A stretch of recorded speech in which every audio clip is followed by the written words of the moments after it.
I mean, I'm just trying to find out, because what I do in my personal life is my personal life. Correct. And what someone else does in their personal life is their personal life. Don't be doing all that. And I don't know if it's because he's a man, but he don't be doing all extra falling out stuff with him. I seen him some on something. He look like a bum. What? He looking like a bum, like he ain't shaved in months. Oh yeah, I seen it too. There's no way this man is broke. There's no way. Yeah. If he is, I don't know where the money went to. Exactly. You know what? Yeah, what y'all say earlier. Now Floyd Mayweather's own daughter is getting pulled into the storm, right as Shannon Sharpe pours gasoline on it. The result? A fresh wave of doubt around the one thing Floyd has guarded harder than his undefeated record: the image of money. On Undisputed, Sharpe didn't just criticize Floyd. He challenged the entire story fans have been sold for years, and he did it with that blunt, no-hesitation style that instantly turns a comment into a headline. We saw other greats. Joe Louis had this problem. He did. Sugar Ray Robinson had to come out of retirement at 55 to settle. Sharpe didn't tiptoe around anything. He brought up Floyd's past, including that old IRS situation reportedly tied to millions, and made it clear this isn't some brand new problem. This ain't his first time dealing with the tax man, Sharpe said, essentially calling it a pattern. Then he went right for the jugular. How do you have history with tax issues and still hop online stacking cash like it's endless, moving like a king, while people claim you're not paying what you owe? Sharpe wasn't framing it as gossip. He framed it as a contradiction so loud you can't ignore it. And the timing is what made it explode. Talk of Floyd seeking IRS relief over tax obligations connected to 2015. Reports of a training facility shutting down amid alleged unpaid staff, and a string of financial claims popping up all year. Put it together and you get the question Sharpe was really asking: what's real and what's just the show? We saw other greats. Joe Louis had this problem. He did. Sugar Ray Robinson had to come out of retirement at 55 to settle a debt with the IRS. And even Mike Tyson. But what's so disappointing with me, Skip? Floyd Mayweather has gone through this before. What is it that you don't get? And I'm even more disappointed because you're on Instagram and on Twitter flaunting your opulence.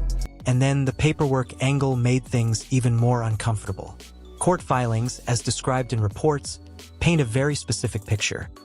Floyd's side reportedly acknowledges he has serious wealth on paper, but argues much of it is tied up in assets that can't be quickly converted into cash. In other words, rich doesn't always mean liquid. His attorneys reportedly told the court they expected a significant financial move within about 60 days that would allow him to handle outstanding obligations. Then, almost like it landed on cue, Yaya Mayweather, Floyd's firstborn, posted an Instagram story that looked like a proud tribute, but ended up feeling like a puzzle piece. She shared a story that fans have heard before, but the timing made it hit differently. Floyd buying his freedom from a top-ranked contract back in 2006 for $750,000. The quote she highlighted was basically, "I paid $750K to free myself, then turned around and made $750 million off 3 fights.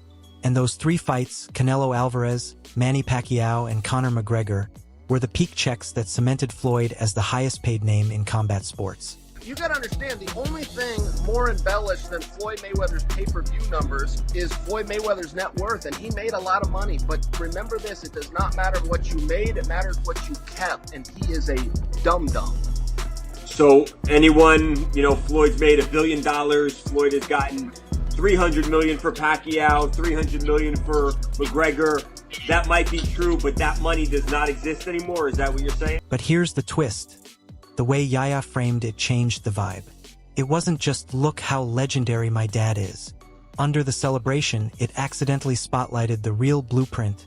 Floyd didn't build wealth like a slow, steady dynasty. He built it like a high-stakes gambler who kept betting on himself. He wasn't the investor first, he was the product, the engine, the headline, the attraction. And for a long time, that strategy worked perfectly. The wins kept coming, the events kept selling, and the money kept flowing. But when the big nights slow down, and the spectacle isn't weekly news anymore, people start noticing the wiring behind the wall. More and more observers are starting to say Floyd wasn't a traditional empire builder. He was the engine that made the empire look permanent. And the moment that engine isn't running full speed, the whole operation starts looking more fragile than fans ever imagined. That he's not sure he wants to fight anymore.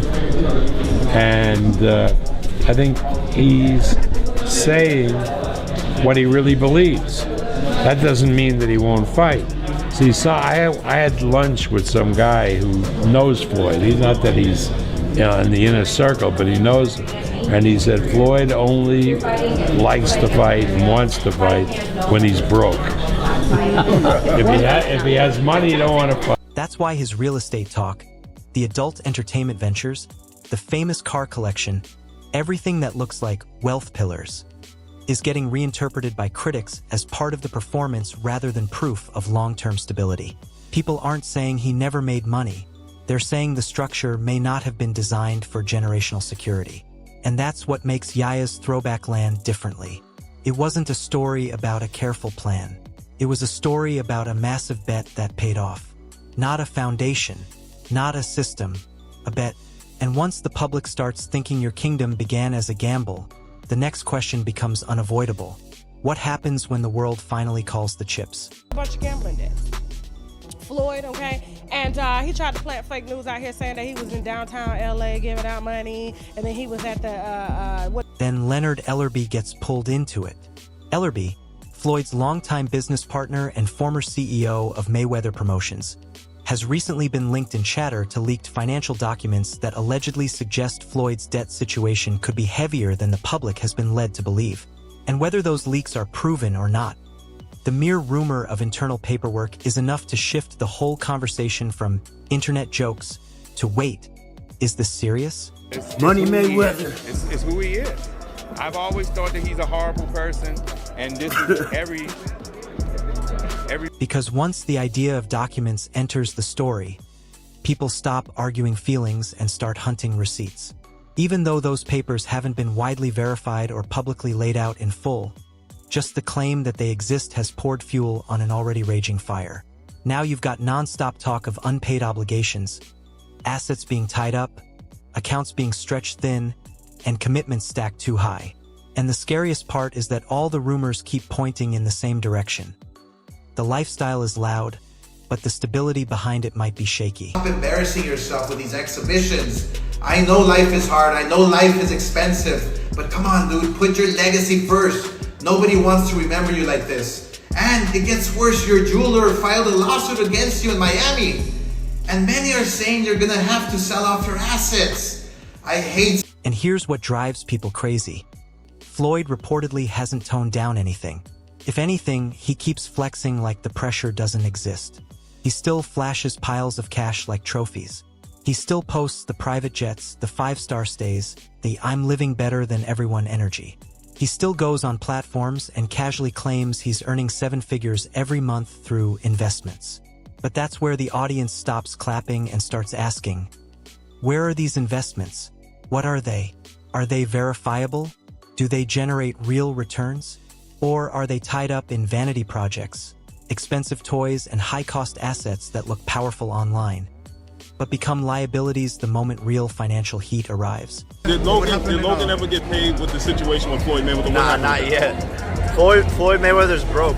You know, that's what a lot of people don't realize. Sharpe isn't buying the shine. He even revisited the 2017 Conor McGregor blockbuster and flipped the usual storyline. Most fans assumed McGregor needed Floyd for the payday, but Sharpe suggested Floyd may have needed it just as much, if not more, because of obligations and image protection. In that version of the story, the fight wasn't only about boxing proving dominance. It was a financial rescue mission packaged as entertainment. And that's the trap of building your identity around being larger than life. You can't afford to be seen as normal. You're either on top of the mountain, or you're desperately climbing back up. And when you're obsessed with never looking vulnerable, financial discipline becomes optional. You can't preach smart money while placing massive bets on sports and burning private jet money like it's pocket change. You can't sell invincibility while quietly drowning behind the curtain. But reality always leaks through, no matter how perfect the branding is. puppeteer you however we want. Hop on for the ride and shut up. Instead of shutting up, I make fun of him on social media and let everyone know that he doesn't have any money. I kind of joke and I'm facetious and I point the finger at Floyd. Well, I don't know if it's his fault. Maybe a little bit, but something tells me Floyd doesn't control where the money goes. Or maybe he does. I don't know. And I don't really care. I just want... So now all these pieces start stacking. Legal petitions, rumor documents, strange social media signals, and even Yaya's "my dad bet on himself" story landing at the exact wrong moment. It stops feeling like a random rough patch and starts reading like the downside of a life built on extreme risk. And whether Floyd admits it or not, the clock starts to feel louder. Then there's the other shadow he can't shake. 50 Cent Floyd and 50 have been locked in a public Cold War since their fallout around 2012. The backstory is messy. During the time Floyd was incarcerated, 50 Cent has claimed he helped keep Mayweather Promotions running, allegedly putting close to $2 million into operations. When Floyd came home, 50 expected repayment. Floyd allegedly rejected the framing and said he never asked for that investment. That disagreement lit the match, and that feud is still burning. And now, 50 is once again using Floyd's own words as ammunition. He's really gone. Yeah, that's what you think. It's get the money, spend the money. All that money. It's been 2 years. So is it just his overhead is so high on a day-to-day, month-to-month? Like I don't even want to talk about it. Like within lifestyle, that money's gone. Trust me. Now it's like you call him, he'll be at your local hosting in a nightclub because you need that action right now. Do you think he should step back in the ring? Because not long ago, a new wave of buzz hit the internet. Claims that Floyd had gone on a massive New York real estate shopping spree. The numbers sounded huge: apartments, commercial properties, empire moves. Reports even claimed Floyd relocated to New York to be closer to these supposed purchases. Then Floyd appeared on The Tonight Show with Jimmy Fallon and dropped a statement that instantly became a clip. He said he couldn't give an exact count, but it was over 100 buildings, and about 99% were in New York City. In Floyd's world, that kind of statement is meant to sound unstoppable. But in the real world, it also invites verification. And the one person you don't want verifying your flex is 50 Cent. Investments that I did was New York real estate. So it started off with 7 figures, and I was getting a certain amount of money every month. When I first gave them $5 million, I was getting $50,000 a month. So I said, yo, the money kept coming on the 18th every month. 50,000 would come in. I still was competing, I still was fighting, I still was active, and I still was making. 50 Cent jumped on Instagram fast and did what he always does. Turned it into a public roast. He mocked the over 100 buildings claim and basically called it a lie. But he didn't stop at jokes. He added something sharper. The idea that Floyd might actually believe he owns things he doesn't, implying someone ran a play on him. In other words, 50 painted 2 possible pictures. Either Floyd is exaggerating, or Floyd is confused about his own deals. And both pictures are damaging. Because once your rival convinces the public you're either lying or out of touch, the jokes stop being funny and start becoming reputation damage. Schwarzenegger, limited edition AP, all factory, 1.8 million right here. The $20 bills section. We like to call it the Andrew Jackson section, but I like to call it wallpaper.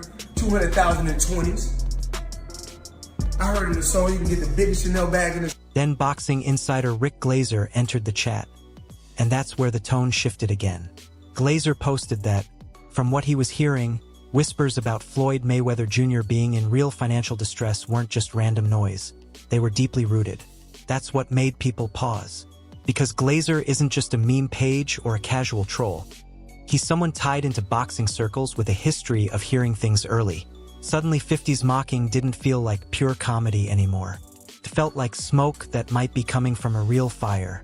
And once people suspect smoke, they don't stop until they find what's burning.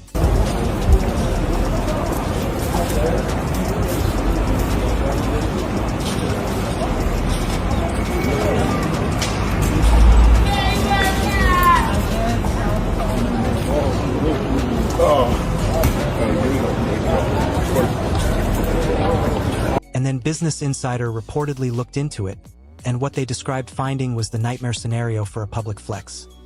A review of NYC property records that didn't show evidence of Floyd owning the portfolio he described. Even more, the New York City Housing Partnership reportedly said it had no record of Floyd making those large-scale acquisitions. That gap between bold claims and documented reality was impossible for the internet to ignore. Because if someone truly owns over 100 buildings in one of the most tracked real estate markets on Earth, there should be a trail, a transaction, a transfer, something. But the narrative that spread was, there was nothing. Not one verified building tied to the claim. So what once sounded like champion-level confidence started looking darker.